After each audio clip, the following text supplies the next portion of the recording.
Welcome, everybody. Welcome to First Parish. If you haven't got a seat, please get a seat.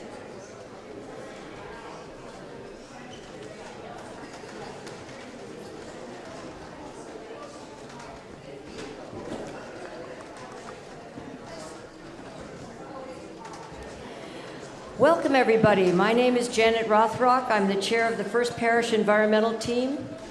Please consider joining us, whether you attend this or any other faith community. If you did not give your email address on the way in and you'd like potentially to have a copy of this talk, a recording, please make sure that one of the folks at the doors takes your email address and name on the way out. Thanks for joining us today to learn more about the critical role of trees and how we can protect them. And after this presentation, there will be a reception in the parish hall downstairs. So Delia Kay, Concord's Natural Resources Director, will moderate. Thank you.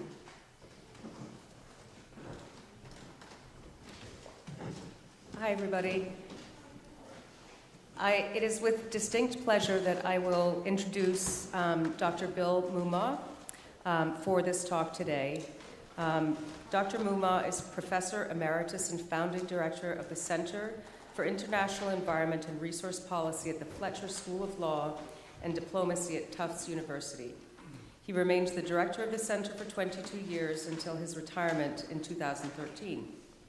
He was the founding director of the Climate, Energy, and Pollution Program at the World Resources Institute in Washington, D.C., and distinguished visiting scientist at Woodwell Climate Research Center. He graduated from Williams College and received his PhD at MIT in physical chemistry. Dr. Moomaw was a lead author for the 2007 IPCC report that won the Nobel Peace Prize, jointly awarded to the Intergovernmental Panel on Climate Change and Vice President Al Gore. As an American Association for the Advancement of Science Congressional Science Fellow, he worked on energy and forestry legislation and on legislation that eliminated American use of CFCs in spray cans to protect the ozone layer. Currently, he is working with forest ecologists and wetland scientists, identifying opportunities for natural climate solutions. Working with an architect and an engineer, he and his wife Margot built one of the first engineered net zero energy solar homes in the Northeast US that uses just 20% as much energy as a house built to normal building code. Solar panels provide electricity for a ground source heat pump that heats the house and provides hot water and all lighting and appliances. They have exported surplus electricity to the grid over the past 18 years and have fueled 2/3 of the miles driven by an electric vehicle for the past 8 years. And they steward 12 acres of forest and wetlands. Please join me in welcoming Dr. Bill Moomaw.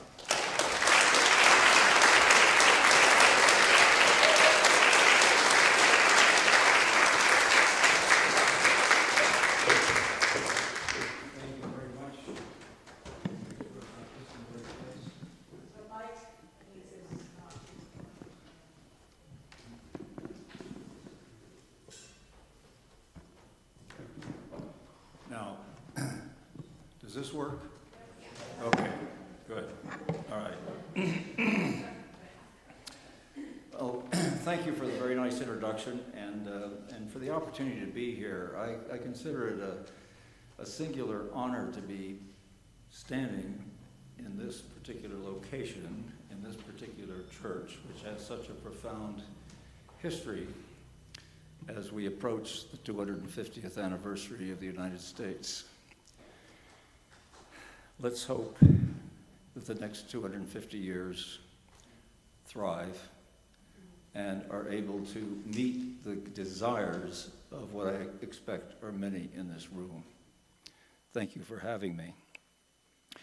I was asked to give a presentation on some of the work I've been doing on forests because as a climate scientist, I did a lot of work on the science of climate change and then the mitigation options, the technologies, which many of you I learned have already implemented in your homes and in the shops and things here in Concord, and realized that it was important not only to not put carbon dioxide into the atmosphere the way we do it, but also the fact that the increase in carbon dioxide every year was less than half of what we were putting in.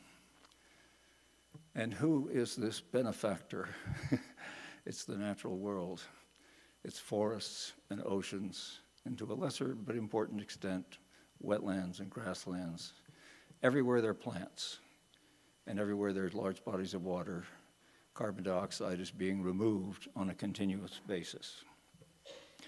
So just a quick outline of the presentation. Talk first about climate and the role of forest in reducing climate change and which kinds of forests matter, the consequences of forest as a natural resource, and the history of Concord's forest in Thoreau's perspective, and then picking up on the theme that we all know that Thoreau stood for, about living deliberately. What does it mean to be living deliberately today? So climate and how it's changing. There's a convention among climate scientists that climate is the 30-year average of weather. So take the temperatures of a region, take the precipitation, take the wind flow, take the humidity, anything you can think of that's related to weather, average that over a 30-year period, and then ask yourself, is that average changing? Because there's a lot of fluctuation year to year. And so you have to be sort of careful about that. On the other hand, 30-year average is a lagging indicator. I mean, if you think about it, it averages just as much what happened 30 years ago as what happened last year, which means that probably the number you're looking at is kind of halfway between those somewhere. Actually, it's going to be higher towards your end because it's been changing more lately than earlier. And some colleague of mine said, you know, climate is how you pack your suitcase and weather is what you find when you get there. We've all experienced that. Here's a climate. This is a location, Phoenix, Arizona. And you can see it's very characteristic, very unlike Concord. I chose two places that are unlike Concord. This is one of them. And here's the other one. Each of these are a capital, and each of them has been in the news in one way or another. Nuuk, Greenland. I think it's not ours yet, and I'm hoping it will never become ours, but there it is. Very, very different climate. And the change in each of these places is different too. Phoenix, Arizona had 70 days above 110 degrees Fahrenheit in 2024. It only had 5 days above 110 degrees in 1900, 27 days in as recently as 2010. That's a change in climate. Nuuk, Greenland. This is showing the decrease in the total amount of ice in Greenland from 2002 to 2024. You can see it oscillates up and down with the seasons. Obviously, it melts more in summer than in winter. And you can see the trend is pretty clear. That's a change because of climate change. And so there are all kinds of things that have happened, and this is just a melange of several of them. This one of Scituate, Massachusetts, in the upper left is my, what I always talk about is this, and so you wanted oceanfront property? You want to go visit Death Valley? Well, get a tattoo first and then put an ice bag on your head and you can go there. We hear about wildfires in Canada, but this was a wildfire in France. These are happening all over the world, the increase in the burning of forests from all kinds of fires caused in all kinds of ways. And then, of course, in January of 2025, there was the devastating fire in Los Angeles in which 16,000 buildings burned. Can you imagine that? 16,000 buildings in one of the largest American cities, all because it looks like somebody was playing with fireworks on New Year's Eve, and it was out in the hills, and it sparked the fire. They thought they put it out, but it reignited, and burned. Actually, some of the high-end neighborhoods in Los Angeles. And then the one next to it, this is one I really like. This is Boston waterfront. If you want to go to this little restaurant, your waiter has to wear boots or slosh, and you better bring your boots as well. And then the devastation that occurred in Asheville, North Carolina in 2024, Hurricane Helene. I have colleagues and friends there, and the devastation is just monumental. There's never been such a hurricane damage in that part of North Carolina ever. So, as you know, climate is controlled by atmospheric gases, that the atmosphere is transparent to sunlight, and the land and the dark ocean absorb the sunlight and they warm up. And then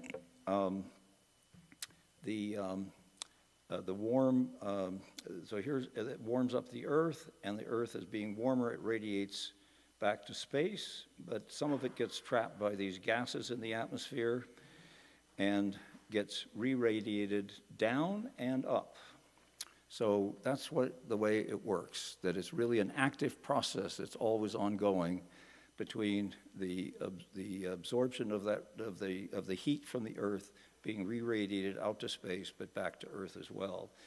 And on any given day, there is more radiation coming back to Earth from the atmosphere than we're getting directly from the sun that day. Really quite amazing. That's how warm it is. This just shows the increase in carbon dioxide, oops, let me back up here, from 1800 to the present time, 2025 actually. And you can see that it was down around 278 parts per million around 1800, and going back to, and hadn't changed much since we now have measurements that actually go back even 1,000 years before. And it was down in that range, 275 to 280 parts per million. What that means is out of every million molecules of air, 275 of them are carbon dioxide molecules. Or for those of you who are a little wealthier, think of it as $1 million and 470 or 275 of them are Canadian dollars, okay? Consider yourself rich. Anyway, here we can see what's with the carbon dioxide really doesn't start to rise. It begins rising around 1900, a little before 1900, and then it doesn't change much until the end of World War II. And then the economic explosion that occurred, the industrial expansion that occurred, the burning of fossil fuels increased incredibly. And you can see the amount of carbon dioxide. And the darker red is what's been actually measured in the atmosphere, the lighter after 1960, and before that it's all inferred by other indirect measurements. But you'll notice it's a lot, and that's affected the temperature. It's not just carbon dioxide, there are other gases contributing as well, but those have also increased in the same way carbon dioxide has. And so the red line is the global average temperature between 1850 and 2025. And what you'll notice, each dot represents the average for that year, and the little lines going up and down are kind of the uncertainty in that measurement. Back in before about 1960, we didn't have very many stations measuring temperatures. And the way you measure, a trick question I'd ask my students all the time, you've been asked to measure the Earth's temperature. Where do you put the thermometer? The correct answer, of course, is everywhere you can. And then you have to average it somehow. And that's complicated. And I attended a temperature measuring conference about, when I was at WRI in the 1980s, and talk about a tedious meeting of talking about how you measure that and whether this one counts and that one doesn't and so on. And they have to weight each one by the area around it. So in the middle of the Pacific Ocean, there are very few temperature measurements on land and sea, and so you have a big area around that counts a lot. But you've got Logan Airport, and you've got the Hartford Airport, and you've got all these other things close together, and so each one of those is a smaller area. And then they put in a certainty factor, and this is what they come up with.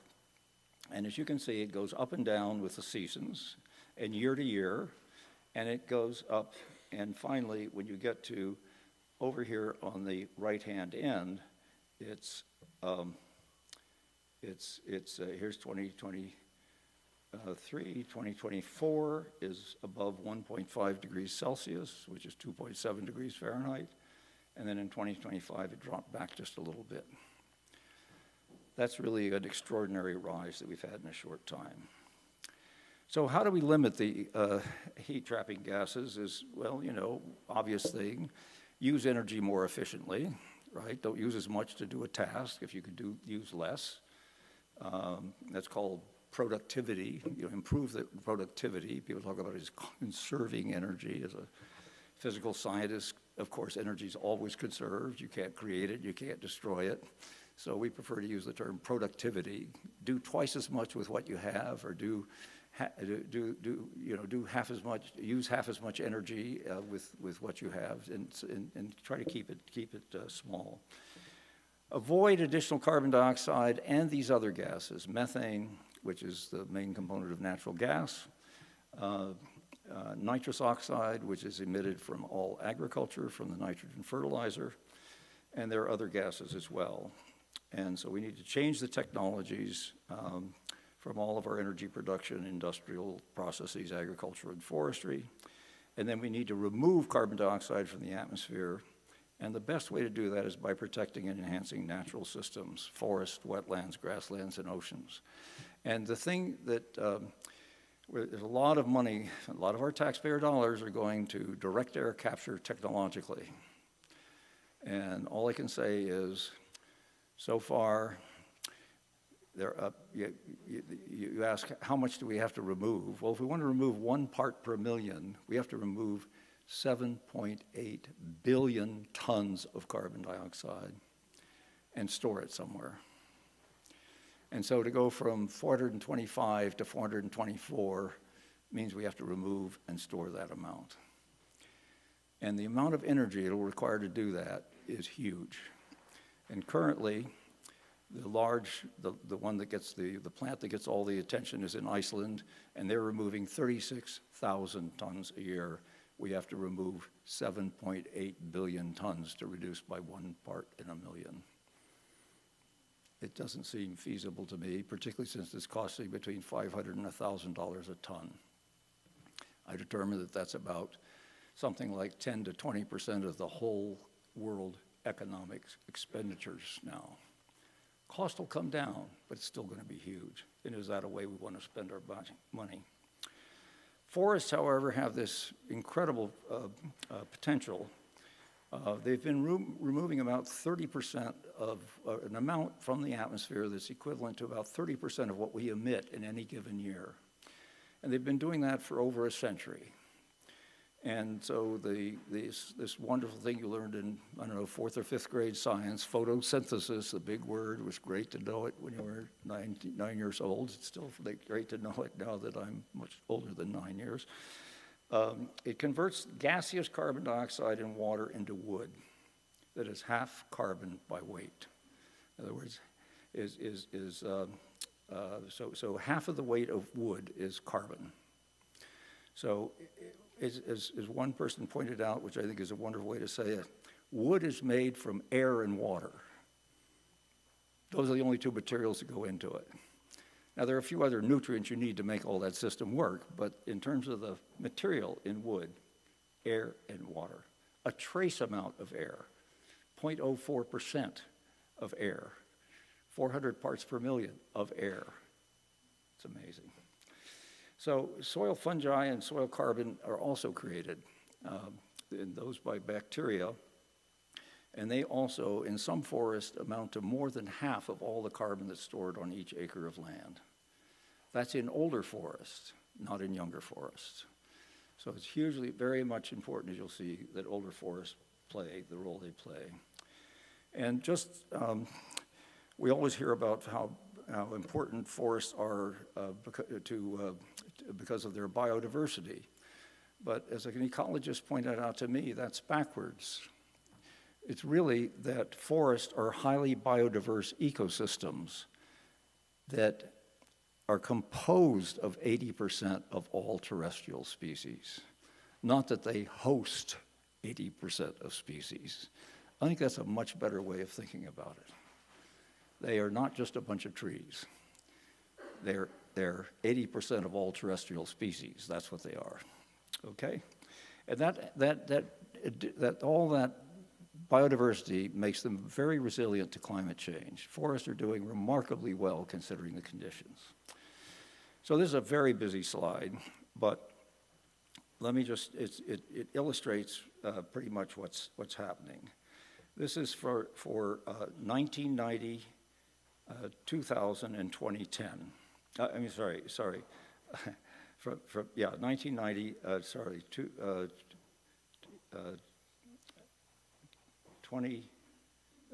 the 2000s, the decade of the 2000s, and the decade of the 2010s. So going from left to right. And so the emissions from fossil fuels is going up during that time, and the removal by forest has stayed very close to the same amount, despite all the destruction we've done to forests. And that's probably because of the extra amount of carbon dioxide that's in the air is feeding those forests more raw material than they had before.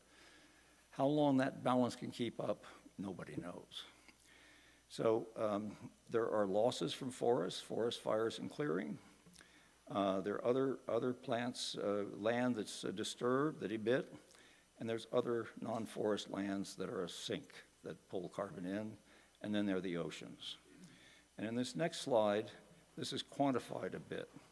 So here are annual emissions. This is actually just the carbon and the carbon dioxide, 9.8 billion tons. And from the land disturbance, 1.4, you add those together and you get 11.2. And then we see that the increase is only 5.6 in a year, you know? And that just turns out to be almost exactly half, because the land, the trees, and the oceans together remove 5.6. And 5.6 plus 5.6 is 11.2, if you can do the simple arithmetic here. So it's really remarkable that nature is literally preventing the increase by half, down to just half of what it would otherwise be. Well, 60% of Massachusetts land area is forested. This is on the left, you see the forested areas of the Northeast, and it's pretty forested, and I'll give you some more information on that. On the right, we can see the map of Massachusetts, and the colors, the blue, I should have used something red or something, but the blue are the urban areas. So this is the Boston area. Here's Worcester, and here's Springfield and Holyoke and Northampton area. And this is where I live. I live right there in the northwest corner of Massachusetts in Williamstown. And the relative amounts in each area is determined by the darkness of the green and the yellow. The yellow is the highest carbon per acre, and you can see that's right here around the Quabbin region. And that's mostly land that's owned by the state, but which is still being harvested. We'll talk about that in a moment. So this is a map that came out of the U.S. Forest Service in 2010, and the Trump administration took it off in the first term, and somehow the Biden administration never put up the newest version online. But it hasn't changed much. And what it shows is the carbon density it's in metric tons per hectare, but just think of it as tons per acre. And the pink is the lowest. It's a value of 40, and the darkest green is the highest at 130. So a threefold difference in the amount of carbon per acre. And Maine, look at Maine. A lot of it's covered, but boy, not very much carbon in each of those. There are a lot of little trees, because they've been harvesting those for pulp and paper for 100 and some years. And so that is really low. Right here, this dark green area is the Adirondack Park. You can't see, oh, you can't see the pointer, okay. In Upper New York State is the Adirondack Park. Thank you. Any hints like that are most appreciated. Don't hesitate. And then you see in the area here, Another bright green area that is southern Vermont, southern New Hampshire, and western Massachusetts, that's even larger than the Adirondack Park, that is also bright green, meaning that it has one of the highest carbon densities per acre, 3 times higher than Maine. That's pretty amazing. Who knew, right? Well, it's nice to have this kind of information. So in a study that was done by some people at the Forestry School at the University of Vermont, Bill Keaton and people there said that New England forests can store between 2.4 and 4.3 times the rates they were storing in 2011. The paper was written a few years after that. So these forests are already carbon dense and they can store more. And a scientist retired carbon scientist from the U.S. Forest Service, Richard Birdsey, has determined that our forests in the Northeast right now are at a kind of a middle-aged comeback from having been totally removed by 1850, and they're back now. And so, 150, 70-year-old forests are really where we are. But these species can live for 300 and 400 years. So we're kind of halfway back to where the forests were when people came, at least in comparable. So let's just look at carbon removal and storage by Massachusetts forests. This is a photo here in, believe it or not, this is in Massachusetts, where the tallest trees in all of New England are located. Drive 2 hours west of here to Charlemont. Go to Mohawk Trail State Forest, and there are 2 groves of very big old pine trees that are 175 or more years old. And this is a picture of Robert Leverett, Bob Leverett, who is the person who has discovered most of these areas in the Northeast that have large old trees, and he has developed the techniques for measuring them. So when I met Bob and discovered what he did, I said, we could translate all that into carbon.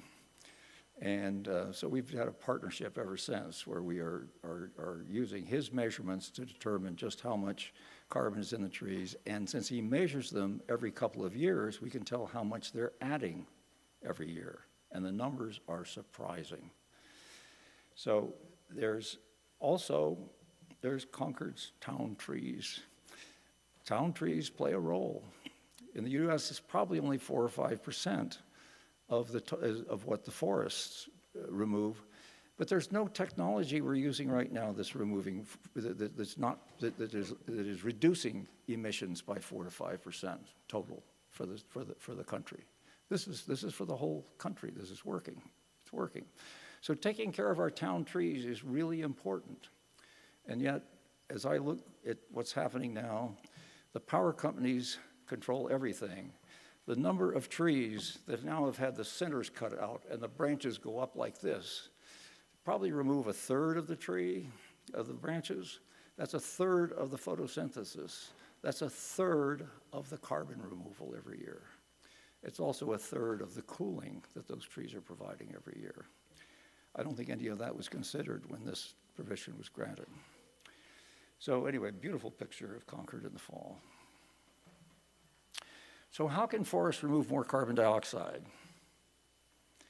And let's see, let's get rid of this. Well, we have to let more trees grow, and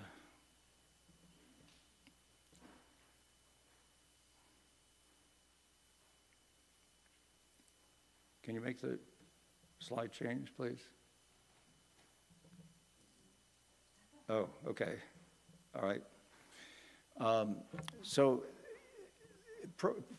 this term pro-forestation management is a term that we came up with in a paper we wrote in 2019, which basically says to manage forests to accumulate their potential for carbon accumulation and for biological diversity. That's very different from sustainable forestry, which is to manage a forest so it can be harvested again and again and again. Needless to say, this did not get great favor from the forestry industry, we got a lot of flack, including from colleagues at forestry schools, who said there's no such concept as proforestation in forestry. And my answer was, I'm not surprised, because no forester ever thought of letting a tree keep growing, right? It's there to be cut down, and it's the right size for the sawmill. So I'm not holding that against you. I'm just saying, you know, I know it's not part of forestry, but it's a part of how we ought to be thinking about our forest. And the large trees hold the most carbon individually, and you'll see in a moment it's disproportionately large proportion. And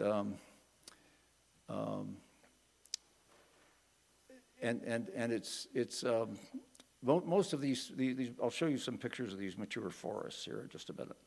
So next. So proforestation management. It's basically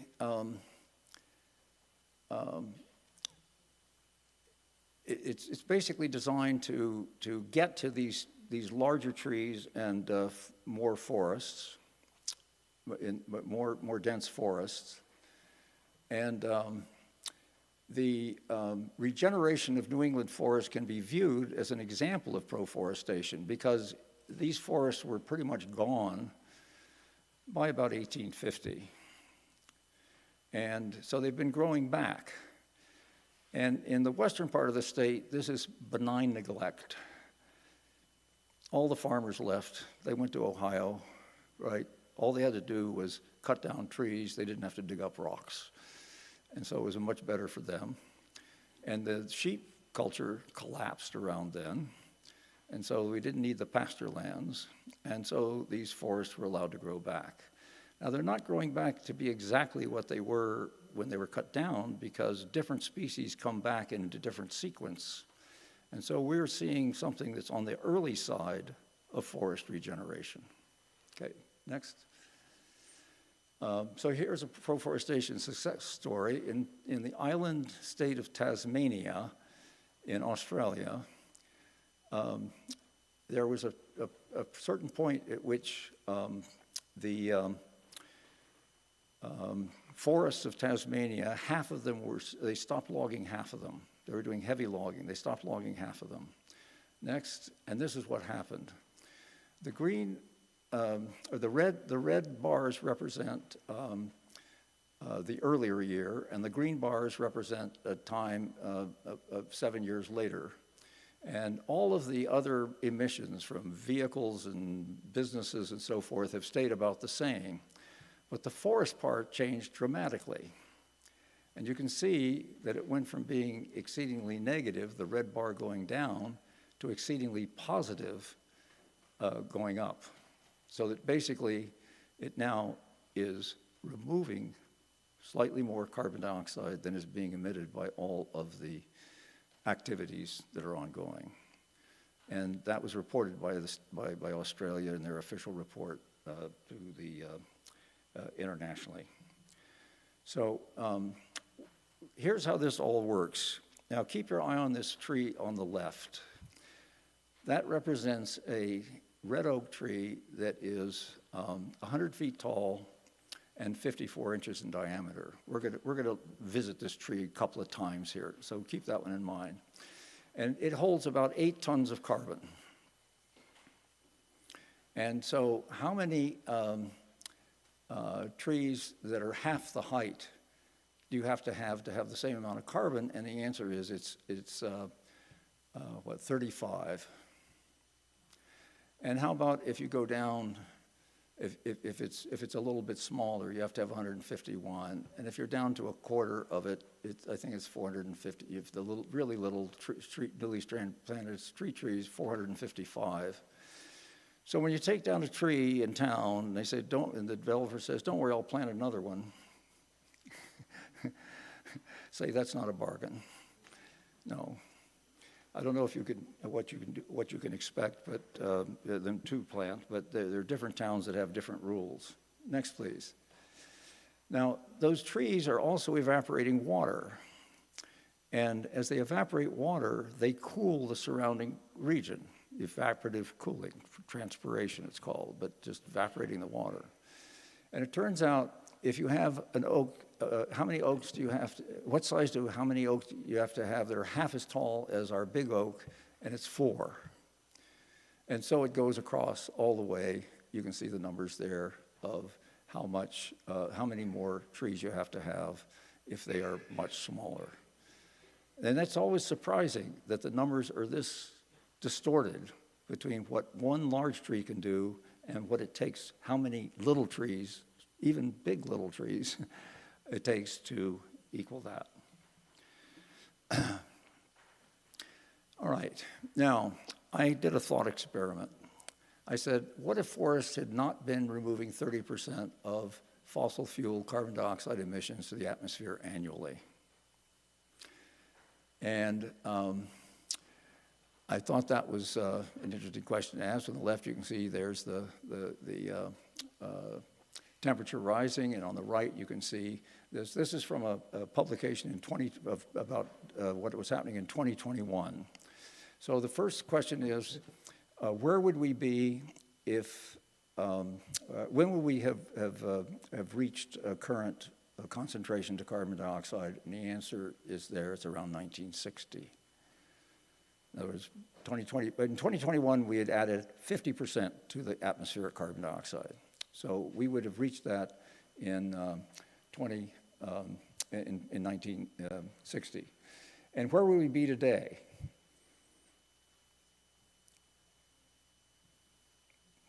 Almost up to where we are right now. I mean, double where we are right now, or double initial things, which it would be where we are right now. So forests have really been doing a good job for us, been very, very helpful. And I'm not sure we've been grateful enough, but we'll see. Okay, next. If we think of forests as a natural resource to be managed sustainably for production of, say, timber or paper, and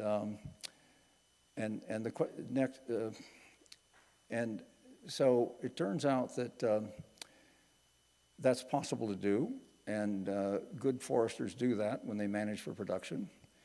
And so about a third to half of all the extra carbon dioxide that's in the atmosphere is from cutting down forests and degrading land, other lands. And the soil degradation is really a big part of that. And so we really know how to do this well, unfortunately. Next, please.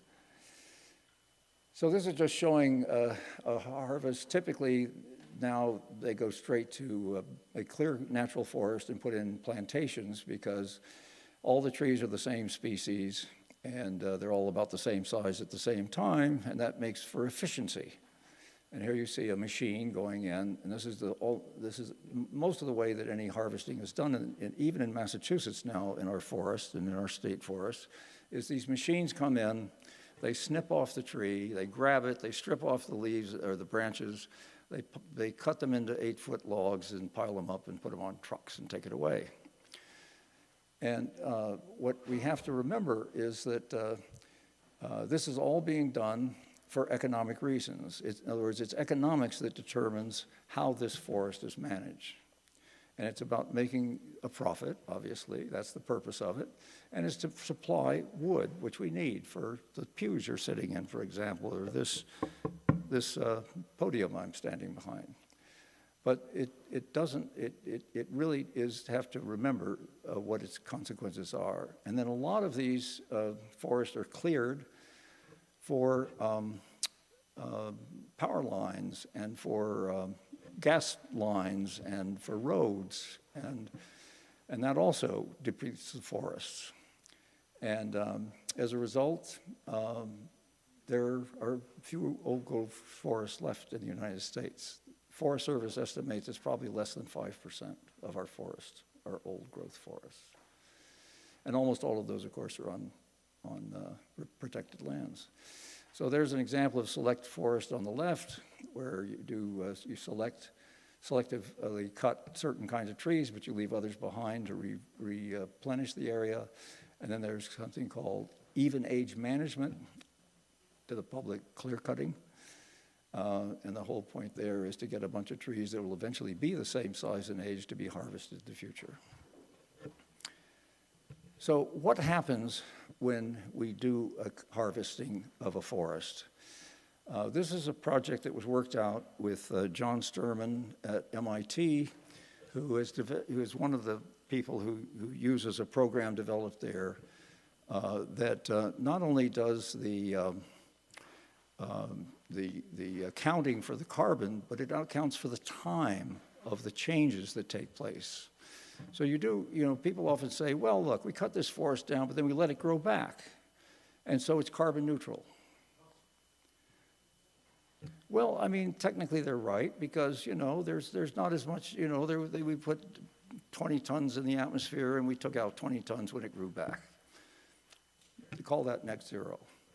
Well, on this particular graph, you can see that the little blue line shows there on the left, that's where the harvest, that's what the forest had before it was cut in 2025, and then you see the amount in the forest drops down sharply, and then it starts to grow back. And you can see I made a little blue line for the amount of carbon that was in the forest, and then I took that little blue line over to the right where you see it again. That's when the forest has grown back to have the same amount. But you notice it's lower, it's less than was there before it was harvested. And you have to go all the way to the yellow line to grow enough trees to replace the carbon that was lost in the soils, and we still haven't replaced the carbon in the soils. In fact, you go out to 2200 and you still haven't replaced all the carbon in the soils, and you're always behind. Next. So replacing harvested big old trees is difficult, and here we're going to go back to our 100-foot tall, 54-inch diameter red oak. This is a picture of one that's about that size. 2 pictures of it. Thanks. Next. And here's a picture of it cut down. Next. And if we plant a tree to replace it, if all goes well and climate change doesn't change things in the wrong direction, it might grow back in 100 years. It might. Often that's counted as already done, but it's not. And if every tree you planted survived, that's all you need to do, but that's not true. If you look statistically, you say, first of all, I don't want to wait 100 years. I'd like to have that amount of carbon stored again in 40 years.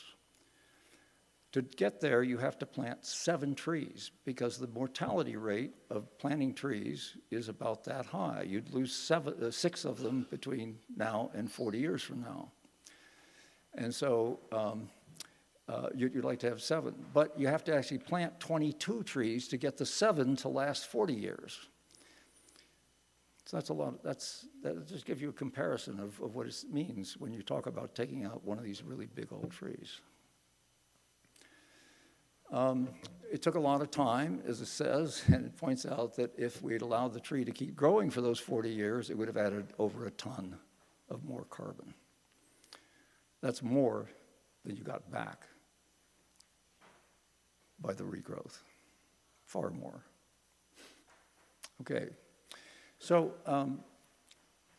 people were wondering what we had to do to address climate change. And in 2016, governments got together in Paris, and they all agreed that the temperature of the world should not rise more than 1.5 degrees Celsius, which is 2.7 degrees Fahrenheit, for those who are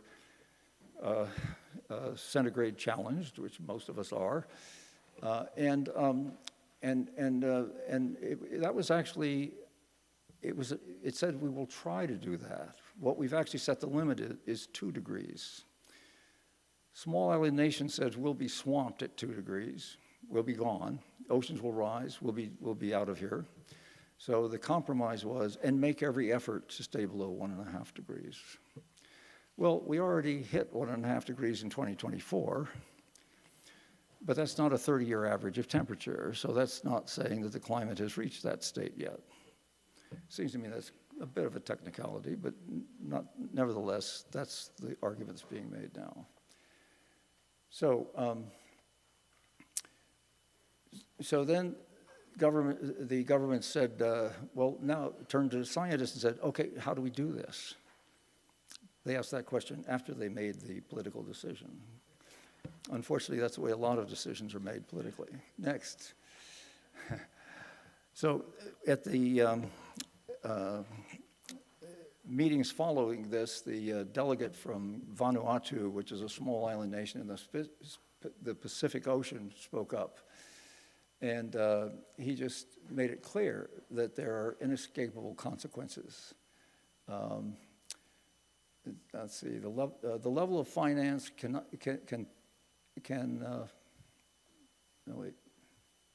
pull back.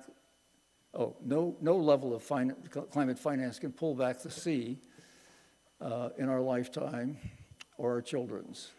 There is no rewind button for melted glaciers. There is no time machine for an extinct species. So once we cross the tipping points, this is irreversible. And that's what we're afraid we might be doing. So we need to do everything we can to prevent that from happening. Next, please. So how are we doing? Well, a couple of years ago, the Intergovernmental Panel on Climate Change produced this figure with these data. The red area is the range we might be in. The dark part is if we did everything we promised to do. The lighter red is the range of uncertainty and the range of what we're doing. And the two lines going down, one is to reach 2 degrees and one is to reach 1.5 degrees. Obviously, the one that's deepest cuts in emissions is at the bottom there. And you can see we're a long ways from where we need to be. So we need all the help we can. And all the things that people in Concord are doing for their homes and for their schools and everything is really important. But also, what's important is removing the carbon dioxide with the forests that Concord has. Next. So this is why climate solutions matter. The way I've been framing it is that natural systems are essential components of Earth's operating system. We can think about the reason we want to save forests is because we think they're beautiful. We can say it because we think it's ethically important to protect them, or we can think it's important to protect them so we can harvest them. But I haven't heard this more fundamental reason in the discussion. Having spent some time recently talking with people from indigenous people and comparing the way they view the world and the way I as a scientist view the world, they talk about the living world, the living forest they live in. They are a part of the living forest. It's all one thing. And so the notion that this living planet, you can think of the ecosystems as being vital organs of a living planet. So we hear people talking about, well, we could get along with just half of forests and half of oceans or functional oceans and all this sort of thing. But, you know, I could get along with one eye and one ear and one kidney and one lung.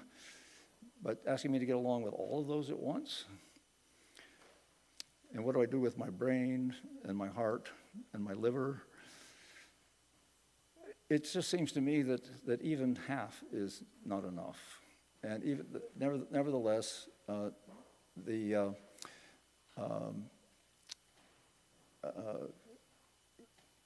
are just some comments about the importance of natural systems and the need to create the forest reserves that will assure that they keep functioning.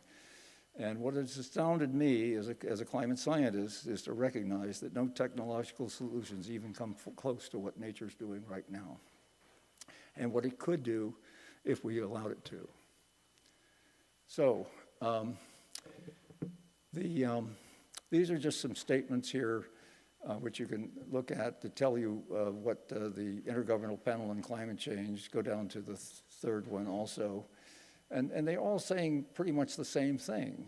The importance of natural systems should not be underestimated. It is something that we really have to take advantage of if we're going to address climate change. Next. So let's shift over here to, there's Walden Pond. Imagine that, as it looks today. But that's not the way it looked when Thoreau was here. So here's the man himself. You all have seen these portraits of him, I'm sure. I find it remarkable that they're taken the photographs and so on only 2 years apart. Looks like almost two different people, but anyway, there he is. And here's a replica of the little cabin he built at Walden Pond. 10 by 15 foot cabin that he actually took components from a poor Irishman's cabin who was moving up in the world, and he took those materials and he built it, and he moved there, as we know, to live deliberately. We'll talk about that a little more in a moment. And it's really just interesting to contemplate his life, because he didn't just stay there all the time. He came into town every Sunday, it appears, and had dinner with his mother. And that was a nice respite from living simply by yourself. And yet his insights as to what was going on during the 2+ years he was there are just incredibly profound. So in 1635, Concord was 90% forested. And in 1700, it was about 70% forested. And in 1775, it was down to 30% forested. And this is I found this online. This is a picture of the redcoats in Concord in 1775. And look at the treescape. I mean, it was pretty barren. And so what kind of woods did Thoreau inhabit in 1845 to 47? Concord was only 10% forested at that time. And you can read more about that in this wonderful, wonderful book that Richard Foreman has put together. And next, they were rather meager. But in 2020, you're back up to around 60% forested, which is comparable to the state average. So that's a big change. And I dare say much of that happened by accident, that it wasn't planned. It was just the way you chose to live, Concordians chose to live, that forest came back. And you've also been active in protecting it. So there are a lot of forest protected areas in Concord. And so here's it's Concord trees and woods today that are contributing, to what they look like now. I've found this interesting about the Jericho tree. I didn't know about the Jericho tree until I came across this. But this is the site, apparently, where the agreement was signed to transfer the land from the native people to the English who had come here. Next. And this is a photo of the current woods today, more or less, a couple of years ago maybe. Next. And we all know why Thoreau went to the woods. So everybody's seen this if you've gone over there. He went to the woods to live deliberately so that when I died, I would know that I had lived. And then he goes on with some other commentary. Next. That raises the question for me and for all of us, how can we live deliberately today? And what does Thoreau have to teach us? Well, a lot of people here are doing this. You're putting solar panels on your houses. We've done this, and it's a really good thing to do. And there are wind turbines, and then there are electric vehicles, and then there are buildings. this happens to be the house that Margaret and I put together and moved into in 2007. At the time, about 1 out of every 700 solar panels in Massachusetts was on our house.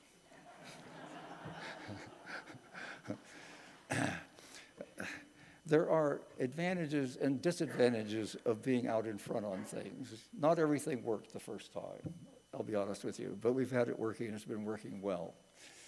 But then there are the climate solutions, the natural climate solutions. And this is this perspective that I just mentioned, that they are components of Earth's operating system.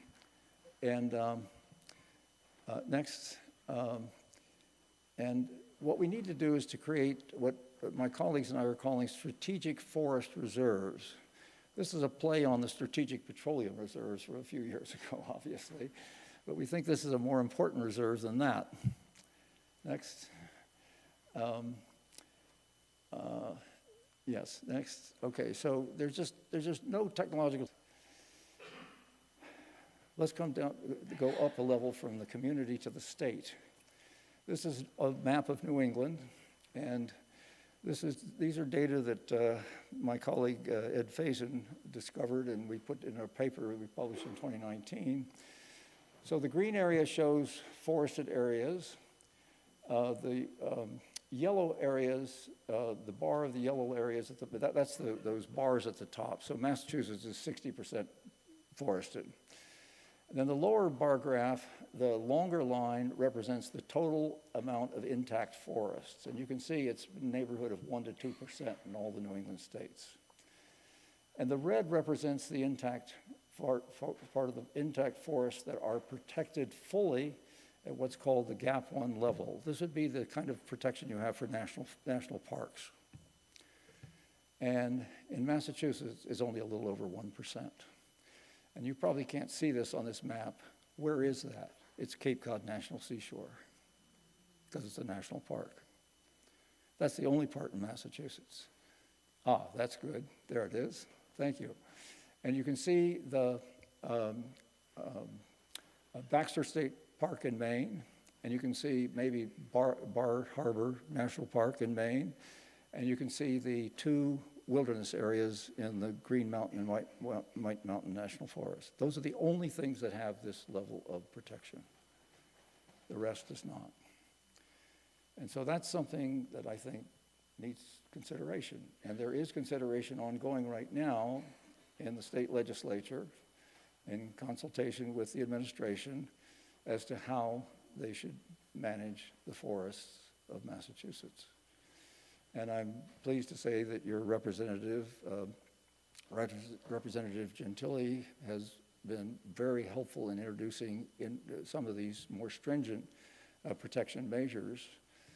And I know that he will, and I know he's not running again, but one of his former staff members is running, and I think he's here somewhere. Russ? There he is, right there. Jerry? And maybe around later to answer questions. Okay, next. So forests, there are forests of large trees in Massachusetts, and they are filled with large trees like this that need protection. And the legislation that's being considered now doesn't really take that into account. Next. That's a person standing next to that tree. That arrow goes to the top of the person's head. These are enormous trees, and they are in what are called reserves now, but the reserves are not permanent. They could be changed on a whim. We need legislative protection if these are to remain as they are. Next. So here's the idea. We need to establish two kinds of forest. One of them would be one of these strategic forest reserves. This is, again, one of the trees in Mohawk Trail State Forest, and those are two climate scientists.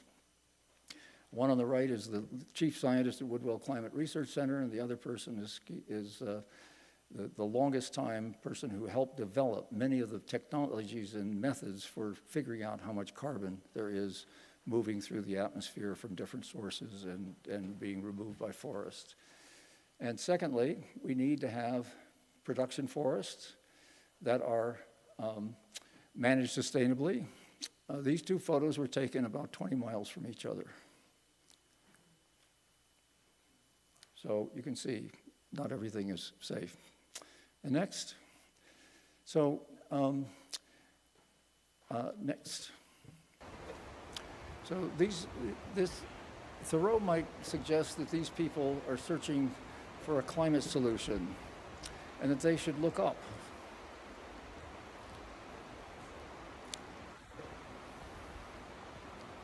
Next. Because a major climate solution is clearly growing in plain sight. Thank you all very much.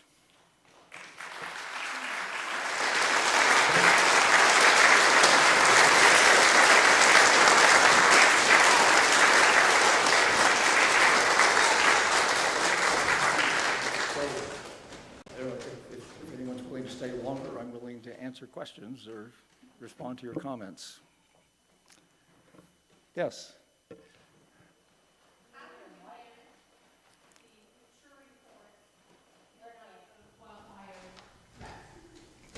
How do we keep larger, mature forests from being a fire threat?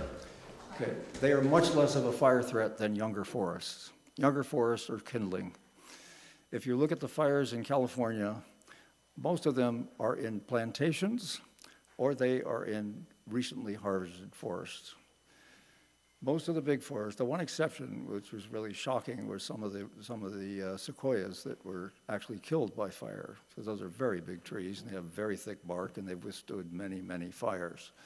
But for the most part, large trees, the forests with large trees are more resilient and less fire-prone than younger trees. Yes?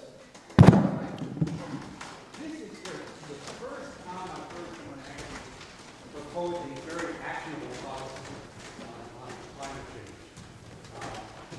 Thank you for that. You're welcome. Now, question, what about smaller wooded areas? I happen to live in an old, large condo complex in my back, they got books. And in recent years, some of our older trees have started to fall down, been subject to disease, and been removed. And that would seem to be something that we want to do something about. So my question is twofold. One is, what's the contribution of smaller wooded areas, campuses, condo complexes, etc., and what can be done to preserve their carbon? Well, I mean, even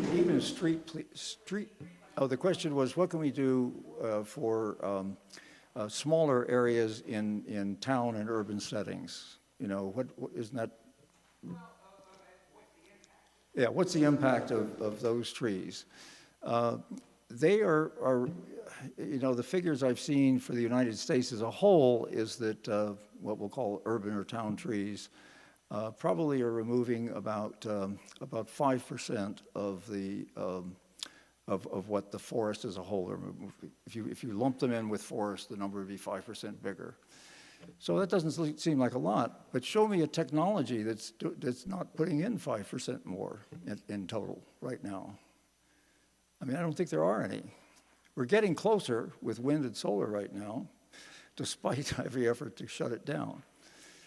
So, those trees are important, but the thing to do is to try to make sure that when you replace those trees that are taken down, you don't do it one for one.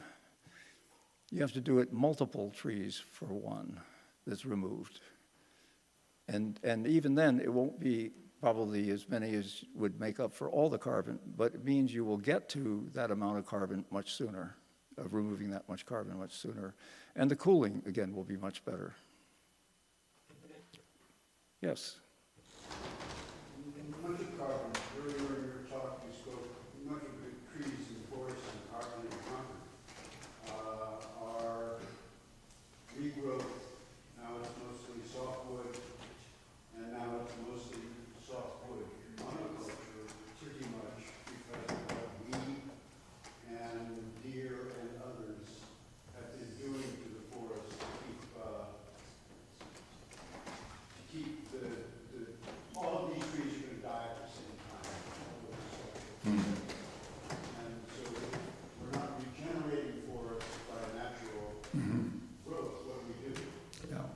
Well, you mentioned the deer problem. The deer problem is huge. They do increase biodiversity by bringing us ticks as well, right? Not exactly the way we'd like to see biodiversity increased. But we see this out in our area too, that the hardwoods are having a hard time. The saplings are all chopped off by deer before they can get up very high. And so we really need to control deer. I'm in conversations with people at the Tufts Veterinary School who have done animal control in places like Nepal and so forth, where the elephants were getting to be too many and so forth. And they developed contraceptive methods there. I don't know why we can't have contraceptives for deer. Put it on the salt lick and, see what we could do. There must be some way to make that happen. So I'm going to talk to them about that, because I think it's really a critical issue, what deer are doing to New England forests. They're really preventing them from resprouting and regrowing. But so, hunters, yes, they're very helpful, but they can't keep up. Yes. You, yes.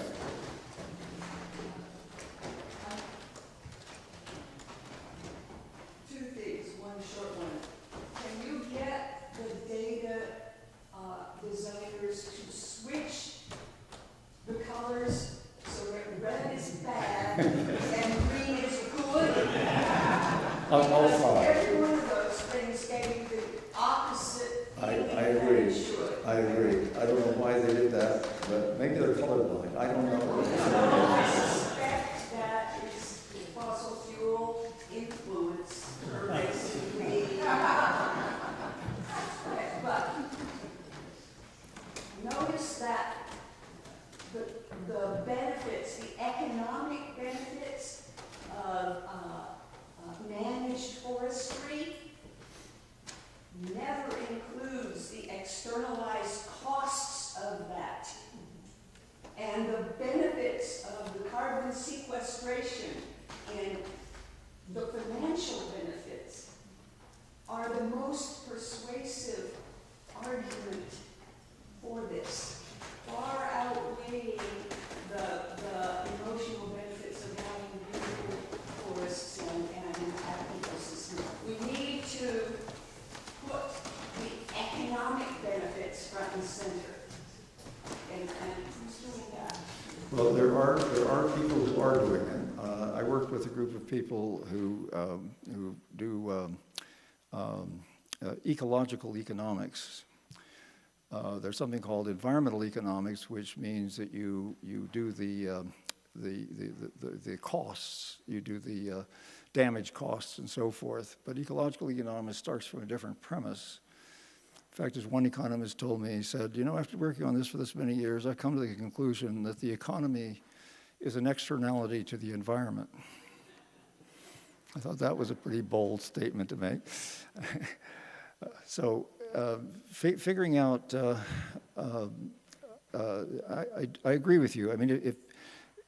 But we have numbers about how much damage climate change is causing.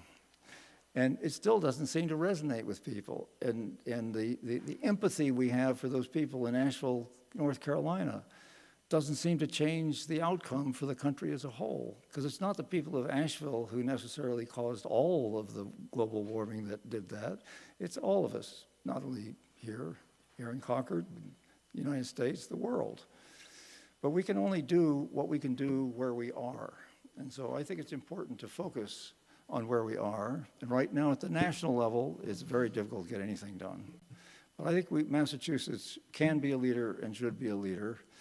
And after this closes, there'll be an opportunity for there's several people here with some petitions to be signed and other things that will be very helpful to getting the message across to the legislators and to the governor and others. Yes.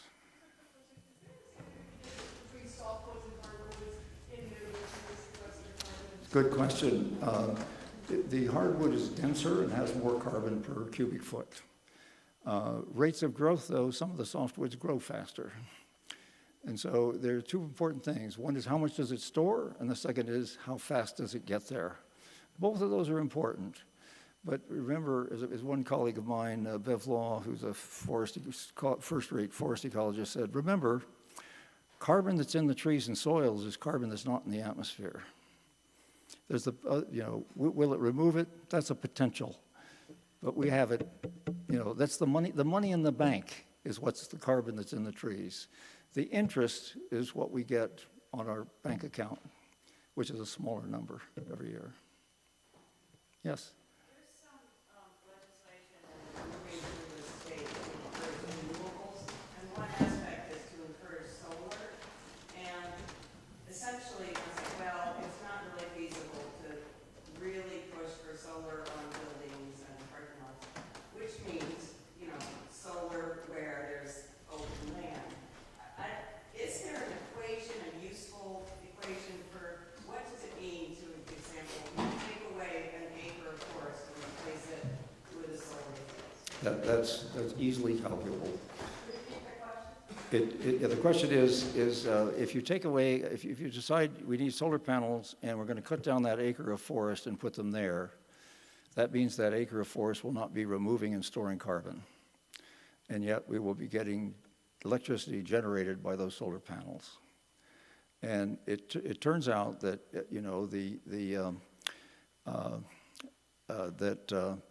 there's some situations, if it's a very young forest, probably, you get a better benefit for the solar panels. But if it's a big old forest, I think it's a loss. And so it does make a difference. And it doesn't even have to be a big old forest. Even a middle-aged forest is probably doing more good than those panels will do. There's a big push to not put solar panels on agricultural land, but if you put solar panels on agricultural land, their lifetime is about 25 years. In 25 years, you can take those off and you have agricultural land back. If you cut down a forest and take them off after 25 years, you don't have anything for 50 or 100 years. And the other thing is that there are farmers who are now making more money by combining some solar panels with their agricultural crops and animals. So that's an interesting new development. And the articles coming out on that really show there's better economics. So, Pam. Yes, well, it's, from what you said, it's the strategic reserves that we need to pass in the state legislation. Is that right? Yes. And so we should keep in mind that the legislation we're looking for is the protection of strategic reserves. Now, I come from Western Mass, and we have the forests, but you have the people who vote. And so you have got to get on board, because otherwise we're not protecting the forests. We're thinly populated, and we vote, but you are in the critical position of influencing the voters. And the UU churches have a major role to play because we're ahead of the game. I don't want to complain about anybody else in the room, but we're ahead of the game when it comes to thinking about green sanctuary. And I don't know if you're familiar with that, but that's a UU version of green thinking. Okay. Thank you, Pam. That's good. All right, just Can you take. talk to us about the legislation, sir? Okay, the legislation is proposed now as a result of a paper that was published in 2024 about the importance of Massachusetts forests for climate. It made the point that reserves are hugely important. So the administration sent a bill to the legislature which basically says, yeah, we'll create, we actually do have some things that are called reserves, but try and find them on the internet, try to find them anywhere. What are the boundaries? Where are they? It's not, the Department of Conservation and Recreation doesn't make a big deal out of these. They have had an advisory committee on reserves. And so what the administration has said is, we'll make reserves, But if we want to undo them, the 7 members of the advisory committee could have a majority vote and decide to undo them. Well, you know, that's what we say. We only have a little over 1% of our forest lands that are actually protected at a high enough level. If we really have a reason to do that, let it go through the legislative process again. Or do what New York did, which put it in the Constitution that the Adirondacks are forever wild. I call that permanent. Yes, more or less, as any political system could be. All right, let me just take one more. Michael Kellett. Yes, to that question, there's legislation right now which would protect about 80% of state lands in Massachusetts as these reserves, and it is churning through the process right now. There's a petition, a letter that you can sign downstairs physically, or there's a QR code you can use to go on and do it online, which is asking the legislature to pass, to basically change the language that Bill was talking about, which is weak and really doesn't permanently protect areas. There are several members of the legislature, including Representative Gentile, who are ready to put language into this bill as it's churning through. And they need to hear from the public, and of course this is state land, so you as well as everyone else have the right to tell them what you'd like to do. So if you're going downstairs, I'll be down there, I can answer any questions too. So. Thank you very much. Okay, thank you. You're all invited to a reception downstairs.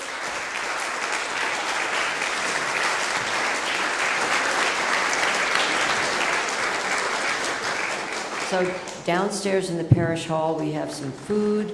We'd love to see you. It's a time for everybody to congregate. There, as Michael said, there's a petition to sign. And if you would like to be on the list to get a copy of this talk, make sure that the folks at the, I hope they're still there, will take your email address. Thank you very much.